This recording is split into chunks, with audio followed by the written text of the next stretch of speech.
Mixture, और एक को हम लोग सब्सटेंस का नाम देते हैं। तो हो गए हमारे पास कितने टाइप्स के मैटर्स? दो टाइप्स के, एक मिक्सचर और एक सब्सटेंस। फिर उसके बाद देखते हैं हमारे पास, अब इसको हम लोग सब्सटेंस को हम दूसरे अल्फाज में प्योर मैटर का नाम भी दे सकते हैं, प्योर मैटर का नाम भी दे सकते हैं। जबकि मिक्सचर को हम लोग इम्प्योर मैटर्स का नाम भी दे सकते हैं, इम्प्योर मैटर्स का नाम भी दे सकते हैं। अब क्यों ये हमारे पास प्योर मैटर है जबकि मिक्सचर हमारे पास इम्प्योर मैटर है?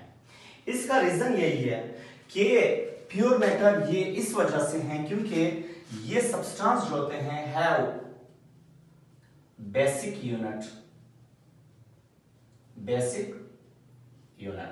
सब्सटेंस जो होते हैं वो बेसिक यूनिट रखते हैं। जबकि मिक्सचर को अगर देखा जाए, मिक्सचर हमारे पास have no basic unit, have no basic unit.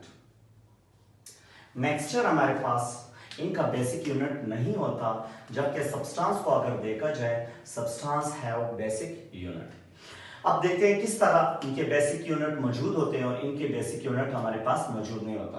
तो देखते हैं हमारे पास सब्सटेंस को फिर हम लोग मजीद दो कैटेगरीज में इनको क्या कर लेते हैं, डिवाइड कर लेते हैं। एक को हम एलिमेंट्स का नाम देते हैं, एक को हम लोग एलिमेंट, और दूसरा हमारे पास कंपाउंड। तो कितने टाइप्स के हो गए? दो और मजीद टाइप्स के हो गए हमारे पास। मैटर हमारे पास दो टाइप्स, एक सब्सटेंस और एक मिक्सचर। फिर सब्सटेंस हमारे पास एक एलिमेंट और दूसरा कंपाउंड। अब देखते हैं हमारे पास कि इनके बेसिक यूनिट्स मौजूद होते हैं या मौजूद नहीं होते। तो देखते हैं हमारे पास एलिमेंट्स, एलिमेंट का बेसिक यूनिट हमारे पास, इनका बेसिक यूनिट में भी यू से इनको क्या करूंगा, रिप्रेजेंट करूंगा। बेसिक यूनिट, एलिमेंट का बेसिक यूनिट जो है वो हमारे पास atom, atom is the basic unit of element. तो ये क्या होगा, इस पॉइंट से क्लियर हुआ कि एलिमेंट्स हमारे पास क्या है, एक सब्सटेंस, या इसको हम प्योर मैटर का नाम देंगे। इसी तरह फिर कंपाउंड्स को अगर देखा जाए, कंपाउंड्स हमारे पास मजीद फिर दो टाइप्स के होते हैं। कंपाउंड्स फिर मजीद हमारे पास दो टाइप्स पर मुश्तमिल। एक को हम आयोनिक कंपाउंड का नाम देते हैं, आयोनिक कंपाउंड, और दूसरा हमारे पास कोवैलेंट कंपाउंड, कोवैलेंट कंपाउंड का नाम दिए। एक आयोनिक कंपाउंड और दूसरा कोवैलेंट कंपाउंड। अब कंपाउंड्स हम लोगों ने पहले पढ़ा था कि ये एक प्योर मैटर है या हमारे पास सब्सटेंस है। क्यों? क्योंकि ये एक बेसिक यूनिट रखता है। तो किस तरह आयोनिक कंपाउंड का अगर हम BU देखा जाए, BU मींस बेसिक यूनिट, अगर इनका देखा जाए formula unit, formula unit is the basic unit of ionic compound. Ionic compound का बेसिक यूनिट क्या है? फार्मूला यूनिट कहलाएगा।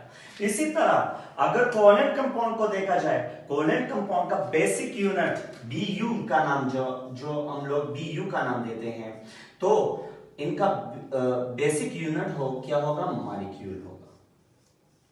क्या होगा? Molecule is the basic unit of covalent compound, while formula unit is the basic unit of ionic compound. Atom is the basic unit of element, while element or compound are both are pure substance, या आप इनको pure matter का नाम भी दे सकते हैं because they have basic unit। तो अगर एग्जाम में इस तरह का पॉइंट्स आ जाए कि which one of the following are pure matter, element, compound, तो आप लोगों का इसी तरह अगर 3 पॉइंट्स आ जाए, element, ionic compound, covalent compound, तो आप लोगों का आंसर क्या होगा? All of these. क्योंकि एलिमेंट भी हमारे पास क्या है? एक प्योर मेटल है, आयोनिक कंपाउंड भी हमारे पास क्या है, एक प्योर मेटल है, और कोवेलेंट कंपाउंड भी क्या है हमारे पास, एक प्योर मेटल है। बिकॉज एलिमेंट भी बेसिक यूनिट रखता है, आयोनिक कंपाउंड भी बेसिक यूनिट रखता है, और कोवेलेंट कंपाउंड भी क्या रखता है, बेसिक यूनिट।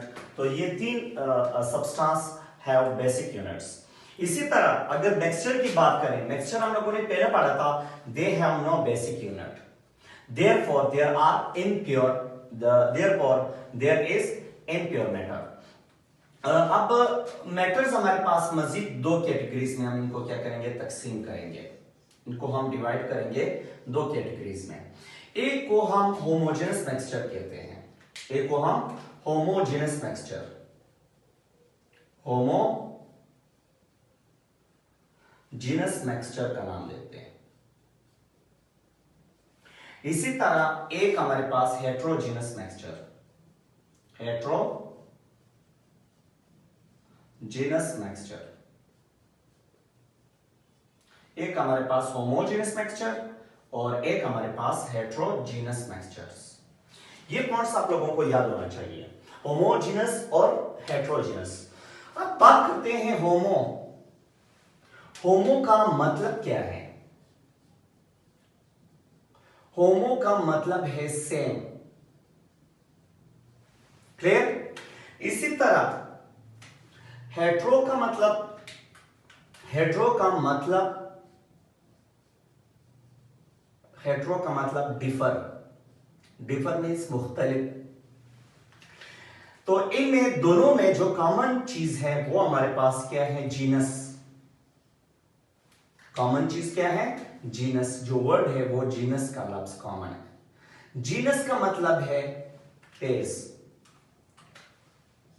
जीनस का मतलब है फेस, जीनस का मतलब है फेस। तो यहां पर हम दूसरे अल्फाज में होमोजेनस मिक्सचर को मीन सेम फेस।